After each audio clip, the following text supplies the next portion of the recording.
अब मैं आपसे ये जानना चाहता हूं कि अक्सर ये माना जाता है कि सिनेमा समाज का एक आईना है। सिनेमा समाज को कभी कभार, और क्योंकि वो एक बहुत बड़े पर्दे पर दिखने वाली चीज है, तो वो समाज को एक डायरेक्शन में भी लेकर के जाता है। दूसरी, और ये हम किस दौर की बात कर रहे हैं जब ना तो टीवी, ना इंटरनेट, ना उस तरीके का पेनिट्रेशन रेडियो का। तो सिनेमा सबसे बड़ी चीज थी, और वो जो share size of the screen, उसमें अगर कोई चीज दिखाई जा रही है तो वो कितना इंपैक्ट आपको कर सकती है।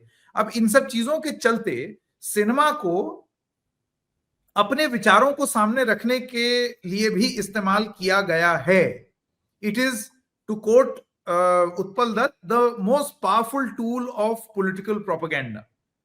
तो मैं आपसे ये जानना चाहता हूं कि राज कपूर जिस कालखंड में सिनेमा बना रहे थे, उसमें उनकी फिल्मों में क्या वो राजनीतिक विचारधारा या उनकी विचारधारा क्या देखने को मिलती थी? देखें, जो सिनेमा स्टडीज के स्टूडेंट है ना, उनको जो चीज़ जब उनको पढ़ाया जाता है अर्ली सिनेमा, जो कुछ फिल्में दिखाई जाती हैं जिससे दुनिया में एक तरीके से सिनेमा को एक इम्पेटस मिला, तो उसमें दो सिनेमा, दो फिल्में हैं, वो बहुत अच्छी खराब तो खराब बात की बात होगी, वैल्यू जजमेंट हो गया। वो दो सिनेमा रिस्पॉन्सिबल थे सिनेमा इंडस्ट्री को आगे ले जाने के लिए। ये है एक, मैं चाहूंगा दर्शकों को, इंटरनेट पे अवेलेबल होगी क्योंकि ये इनकी सारे ये जो फिल्म्स हैं इनके अब वो नहीं है, कॉपीराइट नहीं है। एक फिल्म है जो रशियन, उस जमाने में सोवियत डायरेक्टर थे सर्गेई आइजनस्टाइन, उनकी जो है कुछ फिल्में हैं जो आपको देखनी चाहिए। और दूसरी अमेरिका में फिल्म बनी थी बर्थ ऑफ अ नेशन, दोनों प्रोपेगेंडा फिल्म थी। सर्गेई आइजनस्टाइन जाहिर है कि सोवियत थे, तो उनकी फिल्में सोवियत यानी उनकी जो लीडिंग आइडियोलॉजी थी उससे बनी हुई थी। और उसी तरह बर्थ ऑफ नेशन जो है उसको बनाने वाले जो अमेरिकन डायरेक्टर थे वो वाइट सुप्रीमेसिस्ट थे, तो उसमें वो उस आइडियोलॉजी को रखता था। ये दोनों एक कॉन्ट्रास्टिंग आइडियोलॉजी भी थी। ये भी एक आश्चर्य की बात है कि कॉन्ट्रास्टिंग आइडियोलॉजी भी एक जमाने में डेवलप हुई ना। तो राज कपूर, जैसे लोग ये समझते हैं कि राज कपूर की अपनी आइडियोलॉजी कहीं ना कहीं कम्युनिज्म की थी या नेहरूवियन सोशलिज्म की थी, बट अगर आप थोड़ा सा ये मिथक से बाहर निकलेंगे और थोड़ा सा इसको और एनालाइज करेंगे तो आपको पता चलेगा कि ये राज कपूर की आइडियोलॉजी हो भी सकती है, नहीं भी हो सकती है, लेकिन राज कपूर को राज कपूर बनाने वाले जो उनके अराउंड लोग थे उनकी आइडियोलॉजी थी। ठीक है, दो ऑर्गेनाइजेशन यहाँ पे बहुत इंपॉर्टेंट है मेंशन करना, जिसको मेंशन किए बगैर आप राज कपूर के इकोसिस्टम को नहीं समझ सकते। अव्वल तो हो सकता है अभी नए लड़के जो हैं, हमारे दर्शक जो यंग हैं, उनको ये ऑर्गेनाइजेशन पता भी ना हो, क्योंकि आज ये organisations they are the shadow of their former self. एक ऑर्गेनाइजेशन है IPTA, Indian People's Theatre Association. ये जब कम्युनिस्ट पार्टी ऑफ इंडिया सिर्फ अकेले होती थी, जब उसका फार नहीं हुआ था, जब उसमें से सीपीआईएम बाहर निकला नहीं था और एमएल बाहर नहीं निकला था, तो उनकी थिएटर ऑर्गेनाइजेशन होती थी, बहुत एक्टिव है। मेरा जो ननिहाल और ससुराल जो जिस शहर में है बेगूसराय, वहाँ एक्चुअली इनका बहुत बड़ा इन्फ्लुएंस था, क्योंकि सीपीआई का बहुत बड़ा घर था वो, तो जाहिर है कि इप्टा का भी बहुत बड़ा घर था। और दूसरा पीडब्ल्यूए, जिसको इसके बारे में लोग ज़्यादा जानते होंगे, प्रोग्रेसिव राइटर्स एसोसिएशन। और इसमें जो ये प्रोग्रेसिव आइडियोलॉजी, लेफ्टिस्ट आइडियोलॉजी के जो राइटर्स थे उनका ये समूह था, और थिएटर वालों का समूह था इप्टा। अब आप राज कपूर के अराउंड जो लोग देख रहे हैं, राज कपूर की इनिशियल फिल्म्स जिससे कि आपको सोशलिज्म का अंदाजा पुट मिलता है, उसमें बड़े नाम कौन है? उसमें दो नाम आपको बड़े उभर के आएंगे। अव्वल तो नाम आएगा ख्वाजा अहमद अब्बास का। ख्वाजा अहमद अब्बास जो हैं वो जर्नलिस्ट होते थे, और जब वो जर्नलिस्ट थे तो वो जिस मैगजीन में काम करते थे बॉम्बे में, उसके लिए उसके फिल्म क्रिटिक होते थे, उसमें फिल्म क्रिटिसिज्म करते थे। और राज कपूर के और दूसरे किसी और डायरेक्टर, तब तक राज कपूर डायरेक्टर नहीं बने थे, दूसरे डायरेक्टर्स के फिल्म क्रिटिसिज्म जब वो लिखते थे तो डायरेक्टर्स उनको बोलते थे कि अरे लिखना बहुत आसान है, क्रिटिक बनना है, बहुत औकात है, तो फिल्म लिख के दिखाओ। उन्होंने चैलेंज ले लिया, कहा चलो दिखाते हैं तुमको फिल्म लिख के कैसे लिखी जाती है। एंड स्टार्टेड राइटिंग, और उसमें उनका वो आइडियोलॉजी बड़ा क्लियर था। राज कपूर के बड़े डायरेक्टर बनने से पहले ही उन्होंने 2 ऐसी बहुत बड़ी फिल्में बनाई और लिखी, जो अगेन मैं चाहूंगा दर्शकों को कि वो जाएं और इंटरनेट पे देखें। एक तो फिल्म थी जिसकी नाम थी डॉक्टर कोटनिस की अमर कहानी। ये डॉक्टर कोटनिस जो थे, ये वर्ल्ड वॉर के वक्त जब जापान का कब्जा जो है वो चाइना में हो गया था, तो नेहरूवियन उससे मुतासिर होकर 5 डॉक्टर्स ऐसे इंडिया से भेजे गए थे जिन्होंने वहां पे लोकल्स की मदद की थी। उसमें एक थे डॉक्टर कोटनिस, जिनकी मौत हो गई, और आज भी डॉक्टर कोटनिस चाइना में नेशनल हीरो माने जाते हैं। चाइना का कोई प्राइम मिनिस्टर या प्रेसिडेंट, चेयरमैन कोई भी हिंदुस्तान आता है तो कोटनिस साहब के घर पे जाता है, या उनके घर से किसी भी कोई रिश्तेदार आज भी उनसे मिलने आता है। ये उनकी कहानी पे सबसे पहले ख्वाजा अहमद अब्बास ने लिखी। और एक कहानी उन्होंने बहुत बड़ी बनाई, नीचा नगर। वो ये कहानी थी कि जो नीचा नगर कहने का मतलब कि ऊपर गगनचुंबी इमारतें हैं और नीचे स्लम्स हैं, तो स्लम्स में जो रह रहे हैं वो कैसे देखते हैं ऊंची इमारत वालों के लाइफस्टाइल को। तो ऑलरेडी आप देख रहे हैं कि एक बहुत ही क्लियर कम्युनिस्ट आइडियोलॉजी आपको वहां पे नजर आ रही है। और इस आदमी ने, यही ख्वाजा अहमद अब्बास ने कहानियां लिखना शुरू किया राज कपूर के लिए। तो जाहिर है कि एक स्तंभ तो आपको यहां दिख गया। दूसरा स्तंभ कौन है जिसपे हम जल्दी प्रोग्राम लाने वाले हैं, जिनका भी सेंटेनरी ईयर है, वो है शैलेंद्र। शैलेंद्र जैसे इप्टा के मेंबर थे ख्वाजा अहमद अब्बास, वैसे शैलेंद्र मेंबर थे पीडब्ल्यूए के, प्रोग्रेसिव राइटर्स एसोसिएशन के। वो भी कम्युनिस्ट पार्टी की एक यूनिट थी जो जिसमें प्रोग्रेसिव वैल्यू वाले जो राइटर्स थे वो उसके मेंबर थे। शैलेंद्र शामिल हुए इस बैंड वैगन में, और उनके गाने उसी आइडियोलॉजी को रिप्रेजेंट करते थे। तो अब इस दरमियान में राज कपूर है। राज कपूर के लिए जो फिल्में लिख रहा है, जो डायलॉग्स लिख रहा है, वो कम्युनिस्ट है या नेहरूवियन सोशलिस्ट है, जो भी कह लीजिए आप लोग। और उनके गानों को जो शब्द दे रहा है, गाना बहुत बड़ा मीडियम था ना उस जमाने में। गाने से जैसे हम लिटरेचर में पढ़ते हैं ना, एक्सपोजिटरी डिवाइस, गाने कहानियों के एक्सपोजिटरी डिवाइस होते थे, वो कहानी को आगे ले जाते थे। ठीक है, तो एक्सपोजिटरी डिवाइस की तरफ भी अगर आप उसको देख रहे हैं तो शैलेंद्र उधर लिख रहे हैं, ठीक है, मेरा जूता है जापानी।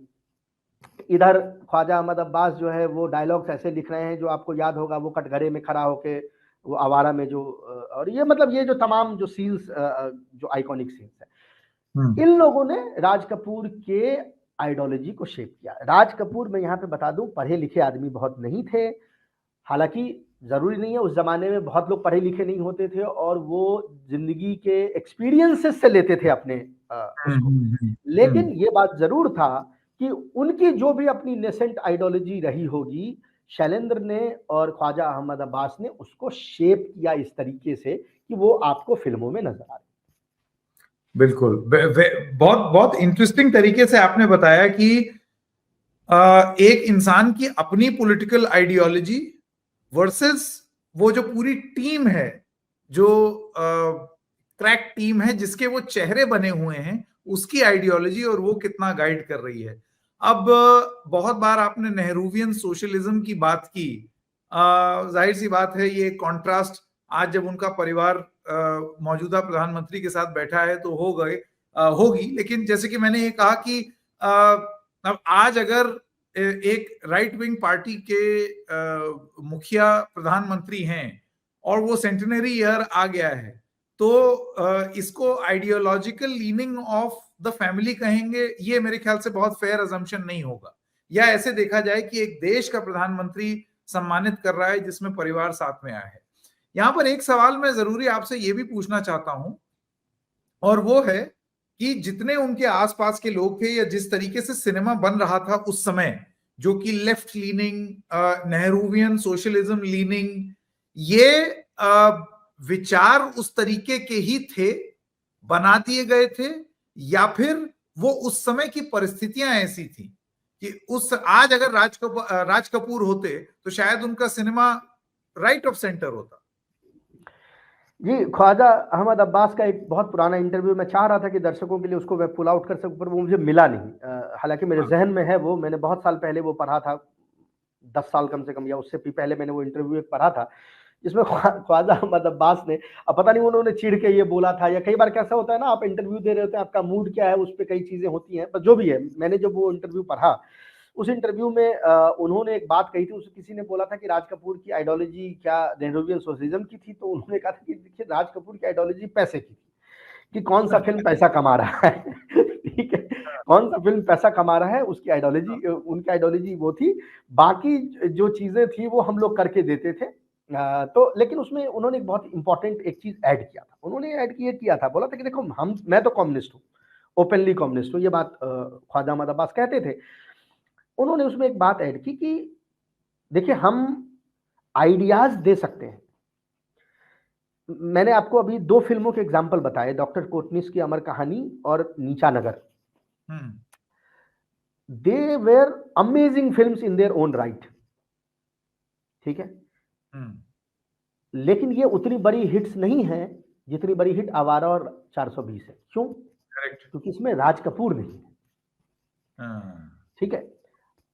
कई लोगों को ये लगता होगा कि ये जो रेनेसां बंगाल से आया, जब ये सत्यजीत रे और बाद में बिमल रॉय और साथ में बिमल रॉय और श्याम बेनेगल बाद में इन्होंने ये शुरू किया, तो मैं बताऊं कि ख्वाजा अहमद अब्बास ने इन सारे थीम्स को, जिसको कि अपुर संसार में, या ये जो ट्रिलॉजी थी, अपू ट्रिलॉजी थी, पाथेर पंचाली, और ये इन सब में जिस चीज को, या 2 बीघा जमीन है इधर, इनमें जिस चीज को, यानी सोशलिज्म के जिन चीजों को एक तरीके से एक्सप्लोर किया गया, वो सारी चीजें पहले से ख्वाजा अहमद अब्बास अपनी फिल्मों में कर चुके थे। लेकिन उन्होंने रियलाइज कर लिया कि भैया ऐसा है, स्टोरी आप कितना भी अच्छा बना लें, लेकिन उसमें हीरो का ग्लैमर नहीं साथ में डालेंगे तो लोग देखने के लिए नहीं आएंगे। देखिए ना, ये वो टाइम था ना जब 10-12%, 18% लिटरेसी थी। लिटरेसी कह रहा हूँ, लिटरेसी का मतलब होता था जिसको अपना नाम पढ़ना और लिखना आता हो। उनको आप अट्रैक्ट करेंगे, इतनी बड़ी बड़ी बातें, उनको अट्रैक्ट करने के लिए पहले आपको लाना पड़ेगा सामने से एक चेहरा जो खूबसूरत है, अदायगी खूबसूरती से करता है, दिखने में चॉकलेटी है, वो दर्शकों को खींच के लाएगा। उसके बाद आप उसको बता सकते हैं कि भैया देखो खेत में ऐसे हो रहा है, साहूकार ऐसे पैसे लेता है, इतना तुमसे सूद चार्ज करता है। ये बात ख्वाजा अहमद अब्बास ने अपने इंटरव्यू में कही। दोनों बातें एक इंटरव्यू में वो ये बात कह रहे हैं। एक तरफ ये कह रहे हैं कि राज कपूर की आइडियोलॉजी पैसे की थी, लेकिन बिना राज कपूर के हमने ये फिल्में पहले बनाई थी भैया, किसी ने देखा नहीं उसको। आज वो कल्ट है, आज वो कल्ट है, डज नॉट मैटर ना, उस समय नहीं चली, एज सिंपल एज दैट। अब राज कपूर इसमें क्या लाते थे, इसका सबसे बढ़िया आपको एग्जाम्पल मिलेगा। बहुत ही फेमस रशियन क्रिटिक है, मैं चाहूंगा कि हमारे दर्शक जो है उनको गूगल करें, Alexander Lipkov. Alexander Lipkov, LIPKOV। Alexander Lipkov Soviet Union के one of the greatest cinema critic माने जाते थे, और उन्होंने राज कपूर पे बहुत काम किया। हालांकि मैं यहां भी बता दूं कि वो, उनके पर्सनल ओपिनियन में his favourite actors in India way Dilip Kumar and Ashok Kumar. अच्छा, हाँ, वो राज कपूर को तीसरे नंबर पे मानते थे। लेकिन अगर आप सोवियत यूनियन के सबसे बड़े अखबार के मेन क्रिटिक है, तो जाहिर है कि आपने क्रिटिक करनी है जो भी सिनेमा आती है। उन्होंने एक बात बहुत अच्छी कही थी कि भाई ये राज कपूर की फिल्म को, ये सोवियत यूनियन के जो 17 या 16 जो भी व्हाटएवर यूनिट्स थे अंदर में, इनमें तमाम जबानों में उसकी ये डबिंग करके या सबटाइटलिंग करके जो दिखाई जाती थी, ये वहां इतने बड़े स्टार कैसे थे। तो उन्होंने एक बात कही जो अब मैं आपके उस पर आ रहा, जो आपने कहा कि माहौल क्या था, कि कोई भी सिनेमा जो है अपनी जिस का प्रोडक्ट होता है ना, अपने समय का प्रोडक्ट होता है। तो भाई सेकेंड वर्ल्ड वॉर खत्म हो चुका था, massive destruction of main and material in Soviet union, massive destruction, हरा दिया था सोवियत यूनियन ने हिटलर को, लेकिन जो डिस्ट्रक्शन हुई थी मेन और मटेरियल में, वो मतलब आज शायद लोग वेस्टर्न फिल्म में देख के ये भूल जाएं, उनको लगे कि अमेरिका ने हराया हिटलर को, लेकिन हिटलर को रेड आर्मी ने हराया था, और सबसे ज्यादा कुर्बानी जो है वो सोवियत यूनियन ने दी थी, जिसकी कि बहुत बड़ा चंक पॉपुलेशन का मर गया था। अब ऐसे सूरत हाल में जहां रीबिल्डिंग ऑफ द नेशन हो रहा है, वहां पे आपके राइटर्स कौन है? आपके राइटर्स है चेखव। आपके राइटर कौन है? टॉल्स्टॉय, चेखव जो पेसिमिज्म में लिखते हैं। चेखव की हम्म, कहानी उम्दा कहानियां हैं, मतलब शायद उसके कैलिबर का राइटर हुआ हो कोई हिंदुस्तान में जिस तरह का चेखव थे, लेकिन extremely pessimistic stories, very realist, but realism comes with pessimism ना। तो उनके अब वहां पे जो लोग थे उनको चाहिए था भैया हमको एस्केपिज्म चाहिए। ये बात मैं नहीं कह रहा हूं, अलेक्जेंडर लिपकॉव कह रहे हैं, मैं उनकी बात को अपनी जबान में बस कह रहा हूं। अलेक्जेंडर लिपकॉव ने ये देखा कि जो एस्केपिज्म उनको चाहिए था वो उनको सोवियत फिल्मों में मिल नहीं रही थी और ना सोवियत लिटरेचर में मिल रहा था। सडनली उन्होंने देखा कि यार ये तो गजब एक कहानी आ रही है, हिंदुस्तान से जो फिल्में आ रही हैं इसमें हीरो जीत रहा है लास्ट में, हाँ, क्रशिंग पॉवर्टी से आ रहा है राज कपूर, ठीक है, हाँ, चोर बन रहा है, हाँ, उठाईगिरी कर रहा है, लेकिन उसका ट्रायम्फ हो रहा है ना। हाँ, आप वो गाना है ना उस फिल्म में, आप लौट चले, ये जिस जिस देश में गंगा बहती है, उसमें आप देखते हैं ना डकैत हैं, लास्ट में सरेंडर करके अच्छे आदमी बन जा रहे हैं। तो सिनेमा थियोरी में हमें एक चीज पढ़नी होती है, विलिंग सस्पेंशन ऑफ डिसबिलीफ। इसको मैं अपने दर्शकों को समझा दूं कि हर आदमी में एक डिसबिलीफ होता है, यानी अभी मैं आपके सामने उड़ने लगूं यहाँ पे तो 1 मिनट के लिए आप सोचेंगे क्या हो रहा है, ये तो डिसबिलीफ। सिनेमा क्या करता है, सिनेमा जब आप देखने जाते हैं तो आप विलिंग सस्पेंशन ऑफ डिसबिलीफ, आप उस बिलीफ को विलिंगली छोड़ देते हैं। अगर आप वो विलिंगली छोड़ के नहीं आएंगे तो आप सिनेमा नहीं देख पाएंगे, क्योंकि एक आदमी 4 को मार रहा है और 4 गिर जा रहे हैं, आपको पता है कि ये इडियोसी है, लेकिन आप देख रहे हैं, ताली बजा रहे हैं, क्योंकि आपने उस डिसबिलीफ को सस्पेंड कर दिया है, विलिंग सस्पेंशन ऑफ डिसबिलीफ। तो उनको सोवियत्स को ये चाहिए था कि भाई विलिंग सस्पेंशन ऑफ डिसबिलीफ उन्होंने कर दिया, अब उनको वो देखना एस्केपिज्म चाहिए भैया, रियलिज्म हमारे बहुत लिख रहे हैं, हमको नहीं देखना। ये जगह, खाली जगहों को किसने भरा? राज कपूर की फिल्मों में, क्योंकि फिल्में उनके रियलिस्टिक थीम्स पे थी, लेकिन उनका रेजोल्यूशन जो है पेसिमिस्ट नहीं था, रेजोल्यूशन सब में जो है ऑप्टिमिज्म का था।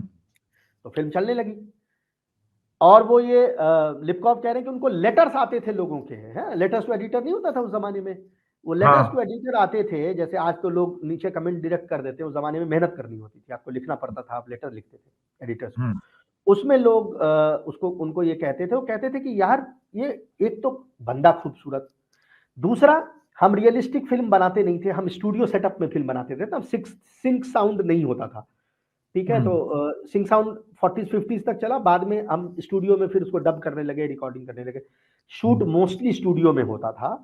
स्टूडियो में अगर आप शूट कर रहे हैं तो फिर आप क्या करते हैं, हर चीज को ना तरीके से सजाते हैं। तो राज कपूर का स्लम भी स्लम नहीं लगता था।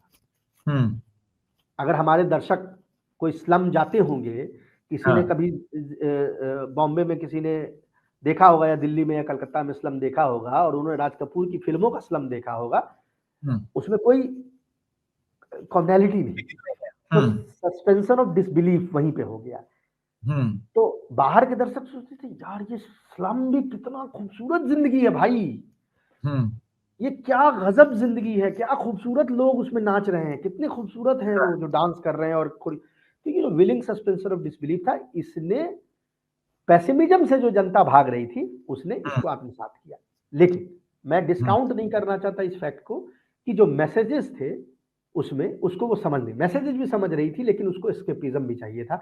अलेक्जेंडर लिपकोव इस पे बहुत लंबा उनका ट्रिटाइज है, और वो इस चीज को डाइसेक्ट करके उन्होंने कहा है कि ये this was the primary reason why Raj Kapoor, unlike Dilip Kumar जिसके फिल्म इक्वली गुड होते थे लेकिन उसमें खुद मर जाता था या कुछ हो जाता था, ट्रेजेडी किंग था ना, तो his films were not taken up by people in Soviet union, but Raj Kapoor